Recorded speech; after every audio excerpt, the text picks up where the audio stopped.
Hello, good morning, dear friends. Welcome all of you in this new video. In previous video, we were trying to know what is electromagnetic waves. In this video, we will continue with the same topic, electromagnetic waves. हमने discuss किया था last में जो छोटा था electromagnetic spectrum से। Electromagnetic spectrum क्या बताया था मैंने आपको कि एक इलेक्ट्रोमैग्नेटिक वेव्स की एक ऑर्डरली अरेंजमेंट है। जो ऑर्डरली अरेंजमेंट है वो अकॉर्डिंगली उसकी वेवलेंथ या फ्रीक्वेंसी के हिसाब से थी। ठीक है, फिर उसमें हमने ऑर्डर आपको मैंने एक बताया था कि radio wave, microwaves, infrared rays, visible light, ultraviolet rays, X rays और गामा रेज। ठीक है, तो जो रेडियो वेव्स होती है उसकी वेवलेंथ जो रहती है वो क्या होती है, सबसे ज़्यादा, और उसकी फ्रीक्वेंसी क्या हुई, सबसे कम।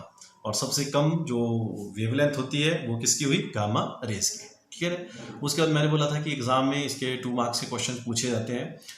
उसमें जो 2 मार्क्स के क्वेश्चन में आता है कि आपको पर्टिकुलर कोई वेव्स पूछी होगी कि एक्स रेज बोला या विजिबल लाइट बोला या गामा रेज बोला या अल्ट्रावायलेट रेज बोला, उनकी प्रॉपर्टीज़ के बारे में और उनके जो यूजेस रहते हैं उसके बारे में पूछा जाता है। क्लियर? तो लास्ट इसमें हमने सिर्फ एक्स रेज के बारे में बोला था कि एक्स रेज की प्रॉपर्टीज़ क्या होती है, एक्स रेज के यूजेस क्या होते हैं। तो आज हम करेंगे जो बाकी के रह गए थे 6 इलेक्ट्रोमैग्नेटिक वेव्स उसके बारे में। तो जो नेक्स्ट है दैट इज़ माइक्रोवेव्स। ठीक है, तो माइक्रोवेव के बारे में हम बोलेंगे। माइक्रोवेव क्या है, माइक्रोवेव क्या होती है। आपने घरों में देखा होगा कि हम माइक्रोवेव ओवन वगैरह यूज़ करते हैं। माइक्रोवेव ओवन में क्या होता है, हम खाना कुक करते हैं। किस तरह से कुक होता है वो भी मैं आपको बताऊंगा। तो उससे पहले हम माइक्रोवेव्स की प्रॉपर्टीज़ के बारे में पढ़ लें कि माइक्रोवेव क्या है और किस तरह से होती है। ठीक है, अब सबसे पहले बात आती है कि what is the production of this microwave. ठीक है, ये जो माइक्रोवेव है ये प्रोड्यूस होती है by oscillating the electrons in their cavity. ठीक है, तो जो ऑसिलेशन जो प्रोड्यूस होती है माइक्रोवेव्स की, ठीक है, मैग्नेट्रॉन्स और द गन डायोड्स वगैरह। ठीक है, फिर जो वेवलेंथ रहती है माइक्रोवेव्स की वो कितनी रहती है, फ्रॉम 0.1 मीटर टू 1 मिलीमीटर तक। ठीक है, और फिर इसकी फ्रीक्वेंसी रेंज जो रहेगी 10⁻⁹ हर्ट्ज से लेके 10⁻12 हर्ट्ज तक। ठीक है, प्रॉपर्टीज क्या है इसकी, these microwaves always travel in the line of site path. ठीक है, स्ट्रेट चलती है हमेशा। और दूसरा, ये बेंड होगी around the obstacles in their path and also not reflected by the ionosphere of the atmosphere. Clear है? अब इसके यूज कहाँ होते हैं इस चीज़ की वजह से कि माइक्रोवेव्स जो होती हैं तो माइक्रोवेव ओवंस वगैरह में यूज़ किए जाते हैं। ठीक है, माइक्रोवेव जो होती है they are used in a radar system for their craft navigations. जो एटॉमिक और मॉलिक्यूलर सर्चेज होती है वहाँ पे भी माइक्रोवेव्स का यूज़ किया जाता है। तो microwaves are used in atomic और मॉलिक्यूलर सर्चेज।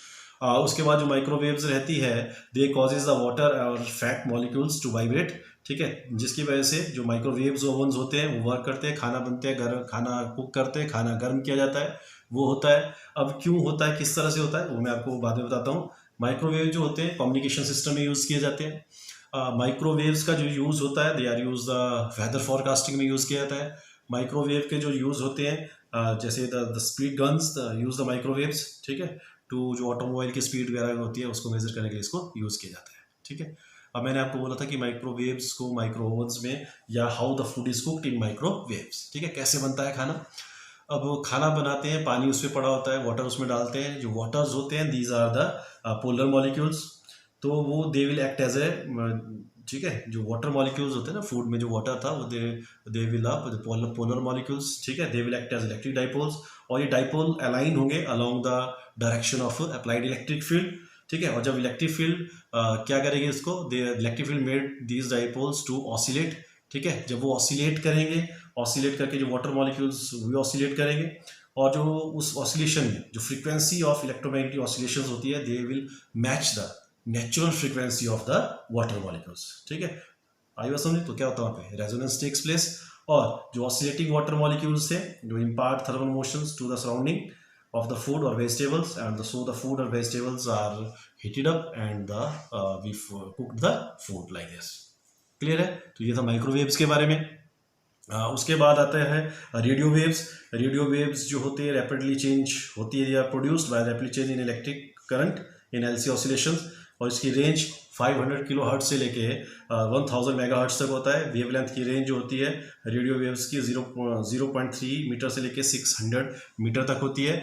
और रेडियो वेव्स के यूज़ तो आपको पता ही है, सबसे ज़्यादा कहाँ यूज़ होता है, रेडियो कम्युनिकेशन सिस्टम में, ठीक है, टेलीविज़न कम्युनिकेशन सिस्टम में और सेलुलर फॉर कम्युनिकेशन सिस्टम में, ठीक है, क्लियर है। फिर इसके रेडियो वेव्स के अलग अलग होते हैं, आपने फ़ोन में देखा होगा, ये रेडियो में देखा होगा, उसमें लिखा होता है ना AM FM, ठीक है, तो अलग अलग बैंड जिसके रहते हैं फ्रीक्वेंट, उसमें क्या होता है, FM बैंड होता है, AM बैंड होता है, शॉर्ट वेव बैंड होता है, ठीक है, तो उस तरह का ये अल्ट्रा वायलेट फ्रीक्वेंसी वेव रहता है, तो उस तरह के बैंड्स रहते हैं और वो फ्रीक्वेंसी वाइज एरिया वाइज उस तरह से फंक्शनिंग उसकी करवाई जाती है, क्लियर है।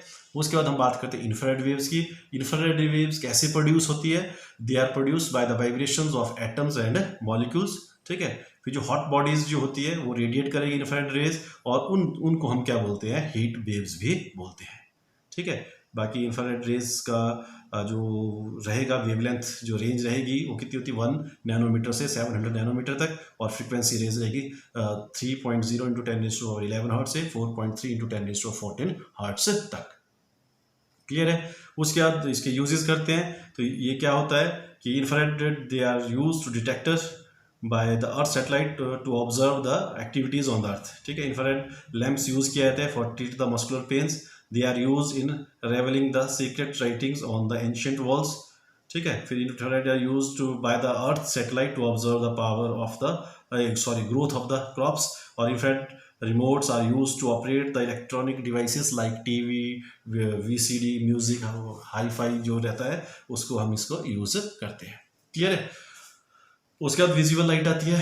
विजुअल लाइट हम सबको पता है कि जो विजिबिलिटी रहती है, जो हम कोई चीज़ देख पाते हैं, ठीक है, जो पॉसिबल रेजर रहता है वो क्या रहता है, विजिबल लाइट का, ठीक है। तो ये depend the sensitivity of human eyes, ठीक है, किस तरह से वो डिफरेंट कलर्स को रिकॉग्नाइज कर सकते हैं, वो सारी चीज़ें इसमें आते हैं जो विजिबल रीजन में, क्लियर है। अब इसके यूज़ क्या होते हैं, विजुअल लाइट जो होती है या use in photography, use in optical microscope और दियर यूज इन एस्ट्रोनॉमी, ठीक है, एस्ट्रोनॉमी में इसका यूज़ करते हैं। उसके बाद जो इसका यूज़ रहता है, it is a great source of energy for the human life, ठीक है। तो visual light stimulates the sense of site in the human being so the beautiful world around us can be seen, ठीक है। हम recognise कर सकते हैं कौन अच्छा कौन बुरा, कौन कैसा है, ठीक है, कौन सुंदर है, किस तरह से सुंदर है, all this are possible due to this visual light, ठीक है।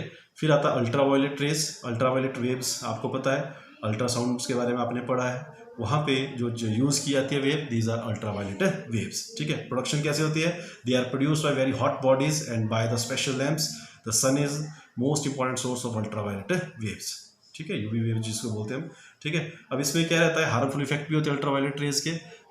क्या रहता है कि जो रेज हमारे पास आती है, डायरेक्ट रेज आती है, ठीक है, वो क्या करें, जो लिविंग टिश्यूज होते हैं, ठीक है, वहाँ पे ये बहुत हार्मफुल इम्पैक्ट ड्रॉ करती है, ठीक है। अभी ओजोन लेयर का आपने पढ़ा है, जो एटमॉस्फेयर में रहती है ओजोन लेयर 40 से 50 किलोमीटर से, they protect us from the ultraviolet radiations coming from the sun, ठीक है। तो इस तरह से होती है। बाकी ओजोन लेयर को आपको पता है, they are depleted by the chlorofluorocarbons, ठीक है। अल्ट्रावायलेट रेज के यूजेस क्या हुए, they are use to preserve the food stuff and make the drinking water free from the bacteria, ठीक है। They are use for the stealing the surgical instruments, they are use in detecting the invisible writing, they are used to study the structure of the molecules. Ultraviolet waves are used in laser assist in, ठीक है, तो eye surgery वगैरह में इसका use होता है, ठीक है। एक्सरेज का हमने आपको बता दिया था पहले, एक्सरेज क्या होता है, ठीक है। और लास्ट में है इसका गामा रेज।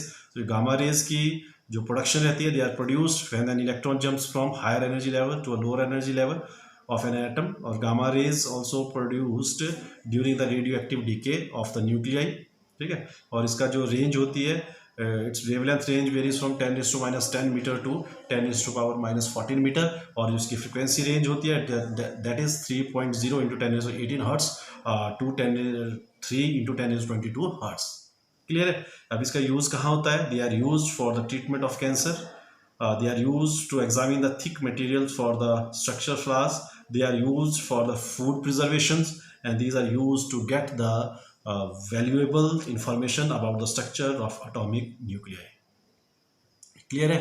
तो ये था सारा का सारा जो हमने पढ़ा कि जो इलेक्ट्रोमैग्नेटिक वेव्स क्या होती है, ठीक है। तो कितना बताया था मैंने आपको, किस तरह से था ये, गामा रेज, उसके बाद एक्स रेज था, फिर अल्ट्रावायलेट रेज था, फिर उसके बाद विजिबल लाइट थी, उसके बाद इंफ्रारेड रेज थी, फिर उसके बाद माइक्रोवेव्स थी, और उसके बाद क्या था, रेडियो वेव्स थी। ठीक है, मैंने बोला रेडियो वेव्स की फ्रीक्वेंसी सबसे वेवलेंथ सबसे ज़्यादा और फ्रीक्वेंसी सबसे कम, गामा रेज की वेवलेंथ सबसे कम और फ्रीक्वेंसी सबसे ज़्यादा। तो इस तरह से ये जो ऑर्डर था इसको हमने क्या बोलते हैं, इलेक्ट्रोमैग्नेटिक स्पेक्ट्रम बोलते हैं।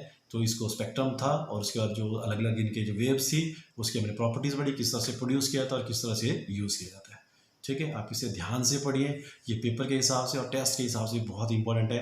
और पर्टिकुलर इसकी रेंज हमेशा याद रखें कि इसकी रेंज कहाँ से कहाँ तक होती है, और जो स्पेशल इसका जो यूज़ होता है वो भी पढ़े, क्योंकि जब MCQ क्वेश्चन पूछे जाते हैं तो उसमें पूछा जाता है कि this effect is occur due to which property या which electromagnetic waves is responsible for this production.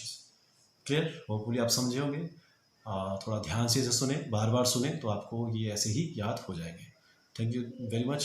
Next time we will meet with its mathematical expressions that electromagnetic waves are transverse in nature. वो हम prove करेंगे कि how the electromagnetic waves are transverse in nature. Till then, thank you very much. Have a great time.